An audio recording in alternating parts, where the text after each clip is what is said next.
भक्त वृंदावन से बिहारी जी लेकर अपने घर आई और तभी बाहर से गोलू घर के अंदर आया और माँ से पूछता है कि माँ, यह कौन है? तो मैया ने बोला, ये भगवान हैं और ये ही हमारे मालिक हैं। अब तो घर में जब भी कोई नई चीज बनती तो सबसे पहले बिहारी जी को भोग लगता। पहले यह सब चीजें गोलू को सबसे पहले मिलती थीं।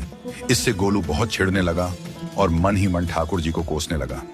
एक दिन गोलू की माँ काम पर जाते समय बोली, गोलू, यमुना जी से मटके में जल भर कर लाना।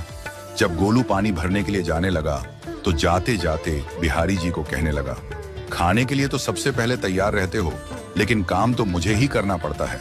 अगर यहाँ रहना है तो काम करो। कहकर गोलू यमुना जी से जल भरने के लिए चल पड़ा। गोलू जब यमुना जी में जल भरने लगा तो उसने देखा कि यमुना जी के अंदर बिहारी जी विराजमान हैं और कह रहे हैं, ला गोलू, घड़ा हम भर देते हैं। गोलू उनको देखकर हैरान हो गया और बोला, नहीं नहीं, मैं अपने आप भर लूंगा। लेकिन ठाकुर जी ने उसके हाथ से घड़ा ले लिया और भरकर घर ले आए। गोलू घर आकर डर रहा था कि अगर माँ को पता लगा कि मैंने ठाकुर जी से काम करवाया है तो आज मेरी पक्की पिटाई होगी। माँ ने घर आकर बिहारी जी को गीले कपड़ों में देखा तो एकदम से हैरान हो गई और कहने लगी कि गोलू, ये जरूर तेरी शरारत है, जरूर तूने ही इन पर जल डाला है। गोलू ने अपनी माँ को समझाने का बहुत प्रयास किया, लेकिन माँ ने उसको डांट कर चुप करा दिया और ठाकुर जी के भीगे हुए वस्त्रों को बदलने लगी। अगले दिन जब माँ ने गोलू को अनाज पिसवाने का काम दिया तो बिहारी जी फिर अनाज का कनस्तर ले आए और माँ को ठाकुर जी के वस्त्रों के ऊपर सूखा आटा पड़ा मिला। तो माँ ने फिर गोलू को डांटा कि तुझे पता नहीं कि ये हमारे भगवान हैं और तू भगवान के साथ शरारत करता है। आज तूने फिर इनके ऊपर आटा फेंका है। तो गोलू शपथ लेकर कहने लगा, नहीं माँ, मैंने कोई शरारत नहीं करी है।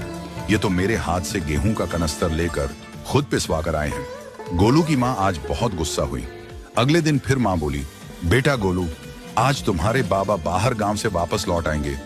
बस आज का ही काम है, तुम जंगल से थोड़ी लकड़ियां ले आना। गोलू फिर डर गया, कहीं ठाकुर जी फिर मेरे पीछे ना आ जाएं। गोलू ने माँ को बोला कि मैं चला तो जाऊंगा, लेकिन बिहारी जी को समझा लो, वो मेरे पीछे ना आई। उसकी माँ हंसकर बोली, हाँ हाँ समझा दूंगी, तुम जाओ तो सही। गोलू जल्दी जल्दी लकड़ियां लेने जंगल में चला गया और माँ काम पर चली गई। लेकिन उस दिन माँ काम से जल्दी वापस आ गई और देखा बिहारी जी अपनी चौकी पर विराजमान नहीं है। वह तो एकदम से घबरा गई कि कहीं गोलू की शरारत तो नहीं। वह भागी भागी जंगल की तरफ गई। तभी उसने देखा कि गोलू के साथ एक इंसान लकड़ियों को लेकर घर आ रहा है। गोलू की माँ यह देखकर हैरान हो गई कि यह तो बिहारी जी हैं। ये क्या हमारे भगवान हमारा काम कर रहे हैं? इसका अर्थ गोलू ठीक कह रहा था। वह जल्दी जल्दी भागकर